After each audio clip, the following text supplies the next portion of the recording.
जुमा का दिन का हमारी ज़िंदगी में क्या इम्पोर्टेंट है ये बताने की ज़रूरत नहीं है। हर औरत को पता होगा कि जुमा के दिन जो है कितना ज़्यादा हमारे लिए ख़ास होता है, बरकत वाला होता है, रहमत वाला दिन होता है। और हम सारी औरतें सोचती हैं कि अपना काम जल्दी ख़त्म करके हम ज़्यादा से ज़्यादा इबादत कर सकें। लेकिन हम लोग ना सिर्फ सोचते हैं लेकिन कर कुछ भी नहीं पाते। हर फ्राइडे ऐसे ही गुज़रता जा रहा है और हर फ्राइडे ही नहीं बल्कि हर दिन भी ऐसे ही गुज़रता जा रहा है। हमारी सबसे पहली जो मिस्टेक होती है ना, कमी होती है ना, जिसकी वजह से जो है हम नमाज और घर के काम को मैनेज नहीं कर पाते। स्पेशली फ्राइडे वाले दिन जो है इतना काम क्यों निकल के आ जाता है। तो कभी कभी तो ऐसा भी हो जाता है कि कुछ औरतों को काम करते करते करते दिन निकल जाता है, उन्हें नमाज का भी वक्त नहीं मिलता है। नमाज भी वो लास्ट टाइम पे पढ़ने जा रही होती है, जिसकी वजह से नमाज मिल जाती है तो फिर आप जो एक्स्ट्रा दुरूद शरीफ है और वो कुछ भी एक्स्ट्रा चीज़ें आप नहीं कर पाते हैं जो कि आप सोचते हैं करने की। कम से कम आज हम, अगर आप एक पारा रोज़ डेली कर रहे हैं तो आप सोचता है इंसान कि आज हम 2 तो कर लें कम से कम। कोई 2 कर रहा है तो उसकी थिंकिंग होती है 3 तो आज कर ही लेते हैं, है ना? फ्राइडे वाले दिन क्योंकि ख़ास होता है, बरकत वाला दिन होता है, अच्छा दिन होता है। और हम सब की मुसलमानों की ज़िंदगी में ये बहुत अहम मतलब इम्पॉर्टेंट दिन अल्लाह ने दिया है, जिस दिन की दुआ कबूलियत का वक्त होता है। तो हमें दुआ मांगना चाहिए और कोशिश करना चाहिए कि हम ज़्यादा से ज़्यादा टाइम इबादत में दें। सवाल तो अब यहीं पर है ना कि हम सब सोचते हैं, हम सब चाहते हैं लेकिन कर नहीं पाते हैं। तो क्यों नहीं कर पाते? हम अपने घर के काम, हम नमाज को क्यों नहीं मैनेज कर रहे हैं? अगर आज नहीं कर रहे हैं तो कब करेंगे? ज़िंदगी निकलती जा रही है, वक्त निकलता जा रहा है, एक जुमा जा रहा है, दूसरा जा रहा है, एक दिन गुजर रहा है, दूसरा दिन गुजर रहा है, एक महीना गुजर रहा है, एक साल गुजर रहा है। कितने साल ज़िंदगी के ऐसे ही गुजर गए और कितने साल हम लोग ऐसे ही गुजारने वाले हैं। क्या इरादा है हम लोग का? कम से कम हम अब नहीं बदलेंगे तो कब बदलेंगे, और अब अपने लिए नहीं सोचेंगे तो कब सोचेंगे। काफ़ी सारी जगह कहा जाता है कि औरतों को खुद के बारे में सोचना चाहिए, अपनी सेल्फ़ रिस्पेक्ट, हर चीज़ सेल्फ़ के बारे में सोचना चाहिए। तो मैं आपको कहती हूँ कि औरत मर्द छोड़ें, पहले तो हर इंसान को अपने ना आखिरत के बारे में सोचना चाहिए। और जिस इंसान ने अपनी आखिरत सुधार ली ना, उसकी ज़िंदगी खुद ही अच्छी हो जाती है। तो दुनिया में सेल्फ़ रिस्पेक्ट वगैरह छोड़ें, पहले अल्लाह को राज़ी करें और वहीं उसी के तरफ जाना है। तो इसी के बारे में सोचना है कि हम कितना वक्त ऐसे ही निकाल दिए हैं और कितने और वक्त हमारी ज़िंदगी के पता नहीं ऐसे ही जाने वाले हैं, किसी को नहीं मालूम है। कम से कम जो वक्त जितना मिला है, जिस वक्त मिला है, उसको हम बेहतर करने की पूरी कोशिश करें। लेकिन हम लोग चाहते हैं, सब बहनें चाहती हैं, लेकिन घर के काम जो ख़त्म नहीं होते, कभी नाम ही नहीं लेते ख़त्म होने के, जिसकी वजह से ना हमें नमाज मिलती है अच्छे से सुकून की, ना ही हम कुरान पढ़ पाते हैं सुकून से, ना ही हम सूरह कैफ़ पढ़ पाते हैं सुकून से, ना ही हम सूरह यासीन पढ़ पाते हैं सुकून से, ना ही हम दुरूद शरीफ पढ़ पाते हैं सुकून से, और हमारा दिन ऐसे ही निकल जाता है। ये पता है कमी कहाँ से? कमी हमारे खुद के अंदर है। अगर हमें ना कहीं फ़ंक्शन में जाना हो, शादी में जाना हो, कोई किसी जगह जाना हो, तो हम उसके लिए कितनी सारी तैयारियां करते हैं। कपड़े से लेके हर चीज़, इस्त्री वगैरह सब कुछ ओके रखते हैं कि अगर हम सुबह उठे या शाम को जाना है या रात को जाना है, उस टाइम हमें कुछ भी नहीं करना पड़े, सिर्फ हम चेंज करें और तैयार हों चले जाएँ। सब कुछ हम ओके करके रखते हैं। लेकिन जहाँ जुमा की बात आती है ना, इंसान कुछ भी ओके करके नहीं रखता है। यहाँ तक कि इस्त्री भी आपको नेक्स्ट दिन जुमा वाले दिन ही करनी होती है। आप ऐसा भी कर सकते हैं कि आपको ज़्यादा वक्त मिले, ज़्यादा इबादत करें, आपके घर के काम ज़्यादा हैं तो कुछ-कुछ चीज़ें हम एक दिन पहले कर सकते हैं। जैसे कि कपड़ों में इस्त्री करके हम प्रेस करके पहले से ही रख सकते हैं, जिससे कि हमारा वक्त बचेगा।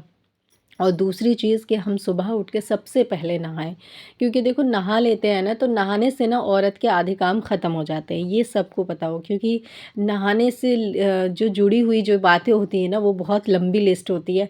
इसीलिए अगर नहा लेते हैं ना आप, तो आपको लगता है कि अब मेरे घर का कोई काम नहीं है, और आप नहीं नहाए होते हैं तो आपको सारा काम कर रहे हैं, आप बर्तन धो रहे हैं, झाड़ू लगा रहे हैं, पोछा लगा रहे हैं, कोई भी काम कर रहे हैं, कपड़े धो रहे हैं, आपके दिमाग में ये होगा जल्दी से करना है मुझे नहाना है, जल्दी से करना है मुझे नहाना है। लेकिन अब जब नहा लेते हैं ना तो ये टेंशन नहीं होती नहाने की। अब आपको काम करना है, काम करने में कितनी देर भी हो जाए कोई बात नहीं, खाना रख के भी नमाज़ हो सकती है ना? झाड़ू पोछा करने के बाद नमाज़ हो सकती है, कपड़े धोने लगा कर के नमाज़ हो सकती है। ये सब जब होगा ना जब आप नहाए रहेंगे, जब नहाए नहीं रहेंगे और सारे काम में टाइम वेस्ट हो जाएगा, तो फिर आप जाएँगे लास्ट में जल्दी-जल्दी नहाएँगे, फिर उसके बाद नमाज़ पढ़ेंगे, जिसकी वजह से ना नमाज़ अच्छी हो पाएगी, ना अच्छे से नहा पाएँगे, ना अच्छे से घर का काम हो पाएगा आपका। सुकून से हो ही नहीं पाएगा कुछ। तो मैं सिर्फ इतना कहूँगी कि फ्राइडे के दिन को प्रोडक्टिव बनाने के लिए, नमाज और घर के काम को बैलेंस करने के लिए, सबसे पहला पॉइंट कि फ्राइडे के दिन के लिए आपको सारे काम नहीं छोड़ने हैं। कई सारे लोगों का ऐसा भी थॉट होता है कि फ्राइडे वाले दिन सबको ही नहाना है, बच्चे से लेके बड़े तक, तो उसी दिन सारे कपड़े वॉश कर लेंगे। तो मैं इतना कहूँगी कि आप फ्राइडे वाले दिन जो नापाक कपड़े होते हैं, चाहे बच्चे के हों या बड़े के हों, किसी के भी हों, उसको ही सिर्फ आप अपने नहाने के टाइम पे वॉश कर लीजिए, बाकी के कपड़े को रख दीजिए। क्योंकि पाक कपड़े को रख सकते हैं आप, अगले दिन धो लेंगे, लेकिन जो नापाक होते हैं उन्हें घर में नहीं रखना चाहिए, उससे बेबरकती होती है नापाक चीज़ों से। तो उसको आप नहाने के टाइम पे आप धो लीजिए और बाकी सारे कपड़े आप रख दीजिए। अगर आप मशीन में कपड़े धोते हैं ना, तो कोई तो टेंशन ही नहीं है आपको फिर, क्योंकि आप नहाने के बाद भी मशीन लगा सकते हैं। जो हाथ से कपड़े धोते हैं ना, तो वो तो कपड़े धोने में ही पूरे आधे गीले हो जाते हैं। तो नहाने के बाद ना कोई सवाल ही नहीं बैठता है कि आप नहाने के बाद कपड़े वॉश करेंगे। लेकिन अगर आप मशीन में कपड़े धो रहे हैं, तो क्या है कि आप नहाने के बाद भी मशीन लगा सकते हैं, सुबह भी मशीन चालू कर सकते हैं। जब तक आप नहाएंगे धोएंगे तब तक आपके कपड़े भी वॉश हो चुके होंगे। तो आपको यही चीज़ करनी है कि फ्राइडे के दिन के लिए ना आपको बहुत सारा काम नहीं छोड़ना है, छोटे छोटे काम जो कि आपको कंप्लीट करना है। ये जब होगा जबकि आप पक्का इरादा कर लेंगे। जैसे कि शादी में जाने से पहले पूरी तैयारी करते हैं ना, कौन सी ड्रेस पहनना है, वैसे ही फ्राइडे से पहले पूरी तैयारी करना है कि फ्राइडे है कल, हमें अपना दिन ना एक अच्छा बनाना है, प्रोडक्टिव बनाना है। क्योंकि जो वक्त आज आपको मिल गया है ना, ज़रूरी नहीं कि ये वक्त आपको कल भी मिले और आने वाले वक्त में भी मिले।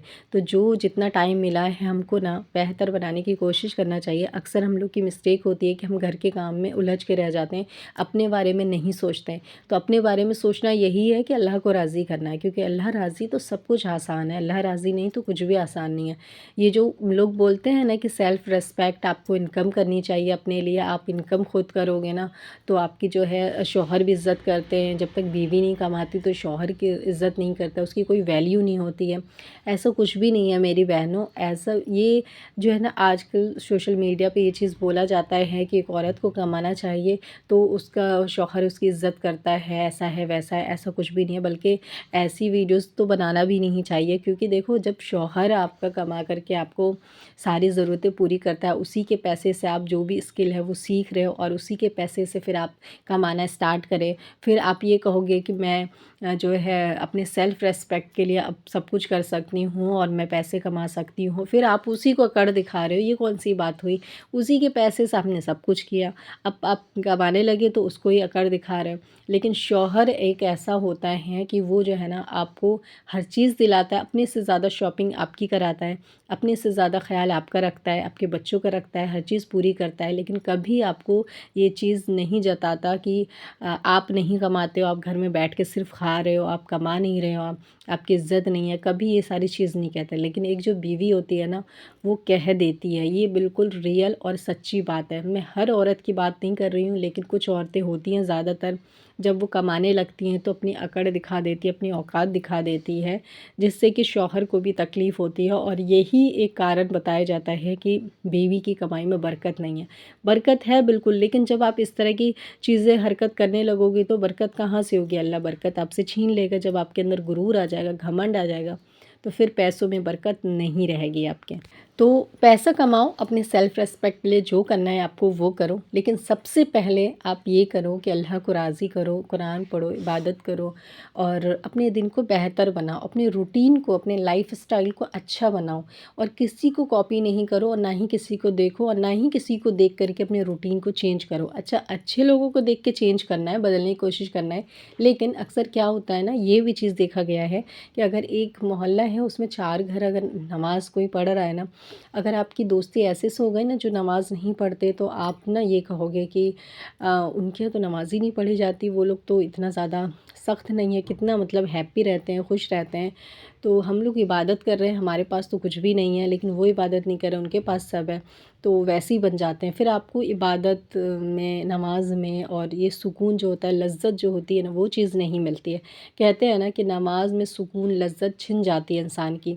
जब आपको ऐसा लगने लगता है, अपनी नमाज़ पे ही आपको शक होने लगता है, अपनी इबादत पे ही आपको शक होता है कि वो लोग तो कर नहीं रहे, उनके पास सब है, हम कर रहे हैं फिर भी हमारे पास कुछ नहीं है। तो ऐसे लोगों को देख कर के अपने रूटीन को चेंज नहीं करना है कि वो नहीं कर रहे तो हम क्यों करें, उनके पास तो सब है, बिना कुछ करे हुए हम बिना फालतू में इतनी इबादत कर रहे हैं।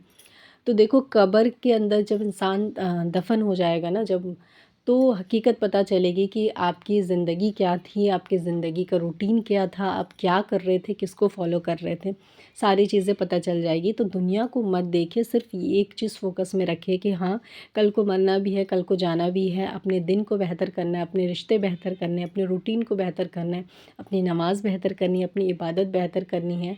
कोशिश करना है कि हम अपने आने वाले कल है, परसों है, तरसों है, आने वाला टाइम है, उसको बेहतर से बेहतर बना सकें। आज अगर हम थोड़े से अच्छे हैं तो कल और अच्छे हो सकें। तो कोशिश करने से हर चीज़ मिल जाती है। तो इस तरह से हम अपने नमाज और अपने घर के काम को बैलेंस कर सकते हैं। बोझ बना के कुछ भी नहीं करना है। एक टाइम टेबल बनाइए, घर का काम टाइम से कर लीजिए और नमाज के लिए भी एक टाइम फ़िक्स कर लीजिए कि आपको किस टाइम नमाज़ पढ़नी है, कब इबादत करनी है, कब कुरान पढ़ना है, कब आपको दुरूद शरीफ पढ़नी है, ताकि आपका ना दोनों चीज़ आसानी से मैनेज हो सके। तो बस आज की इस छोटी सी वीडियो में इतना ही। आई होप कि आप सबको पसंद आई होगी। फिर मिलते हैं नेक्स्ट वीडियो में एक और अच्छी वीडियो के साथ। जब तक के लिए अल्लाह हाफ़िज़।